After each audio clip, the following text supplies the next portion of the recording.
Jack did like to go on lots of trips with folks. Paris was certainly a favorite. I got to say, and he always told me his stories coming back because he knew that I love Paris as well. He had talked with Beth about, on their trip, that when he died, that he wanted his ashes scattered there. So he was in the mode of just put it in your pocket.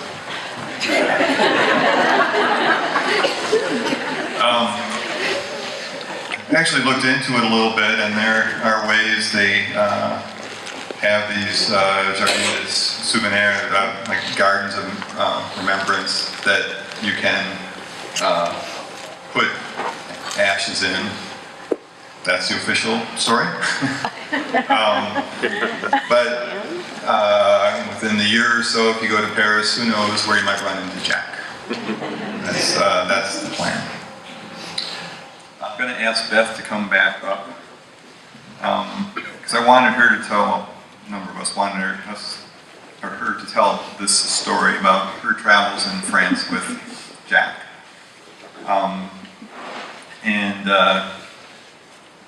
She wanted to do her heartfelt thing and didn't feel they could kind of go together, but you kind of twist her arm and give her a moment. Let her get her actress on. So this will be a funny story. And so somebody had asked me about wouldn't it be great if we could all get all the whoopee cushions at one point for kind of a salute to Jack? So this would be a good time to try to, while she's telling her story, to try to sort out how to blow those all up, and maybe we'll finish with a big flourish.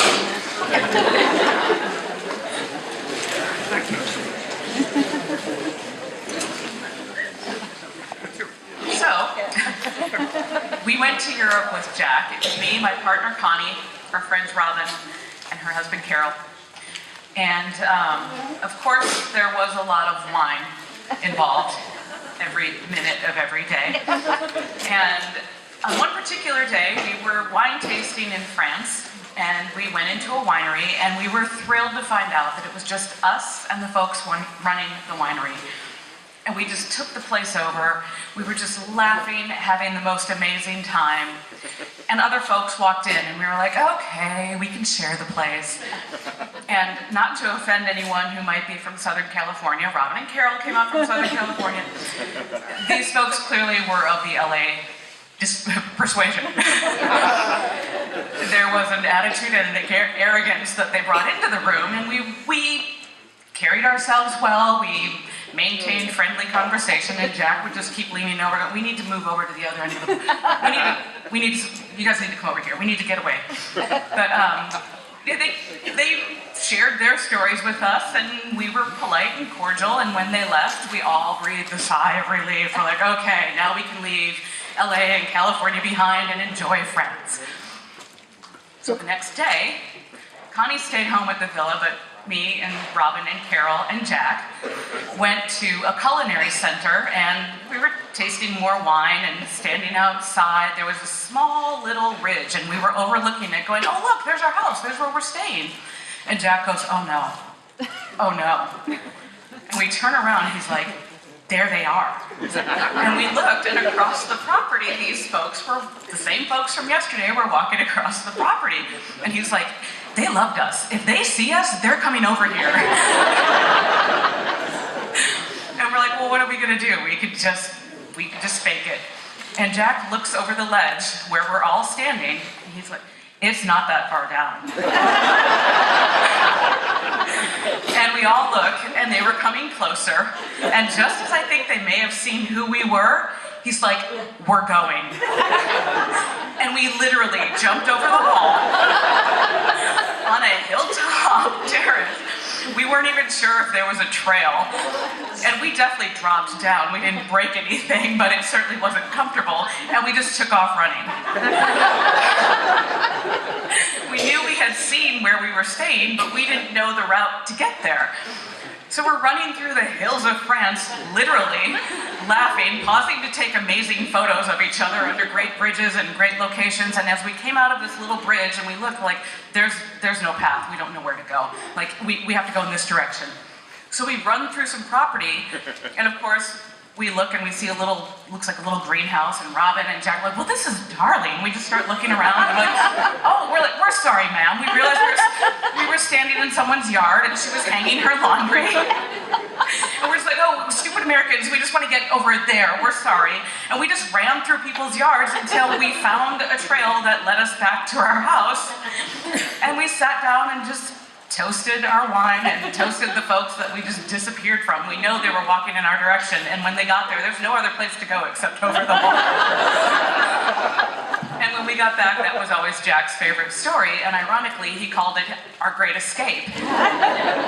And he wants us to go back to France and have his great escape again. And we will definitely go to that ledge. All right.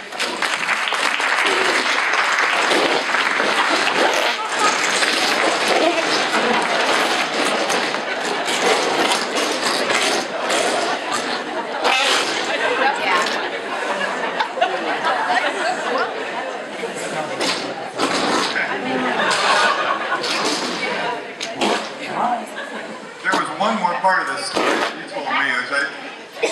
You said when that little old lady was hanging laundry and you guys were running through in the middle of the afternoon, you said, bonsoir? Right? And There was a reason I said sorry. not particularly the most appropriate thing that, whatever, but, and then he used that against you a lot, right? I can tell you that. Yeah. It's a lot more, it's a brief part of the story. This is more about me than Jack, but he then used it against me every chance he had. So we had been in Italy before, and Italian was similar to Spanish. I had been taking Spanish. I'm like, okay, I can learn this language and maybe have a conversation with people. We got to France, and I'm like, I know nothing. I know absolutely nothing. So it took 3 days before I was like, I can even say hi to anyone. And I went for a run in the morning by myself and got up the guts, and I ran through this town, and people were getting out of their cars going to church, and I was just yelling, bonsoir!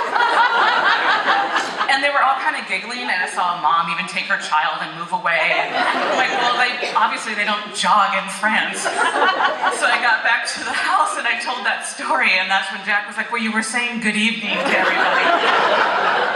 So that was... And then he used it at... Wasn't that good? Was that good?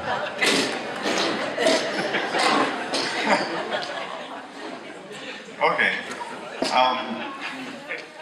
So certainly with all the whoopee cushions and that great story and memories of France, Jack is here.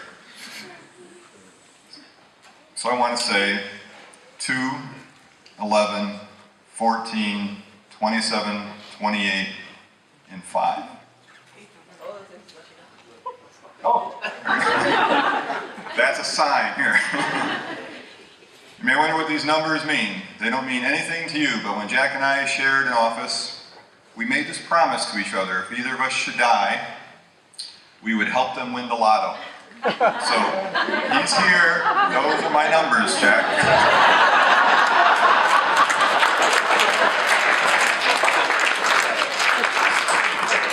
Figure there's not a better chance, right?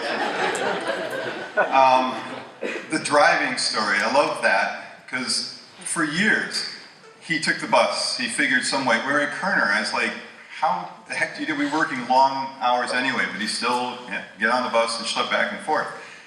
And I kept bugging him about why he didn't drive, and he said, you know, I don't drive anymore because I had the best driving experience ever, and I didn't want to ruin it. And I'll warn you right now, you'll never see the Golden Gate Bridge in the same way after this story.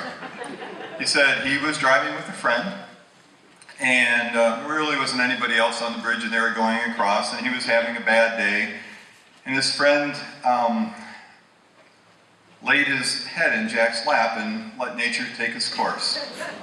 And I never asked him about driving after that.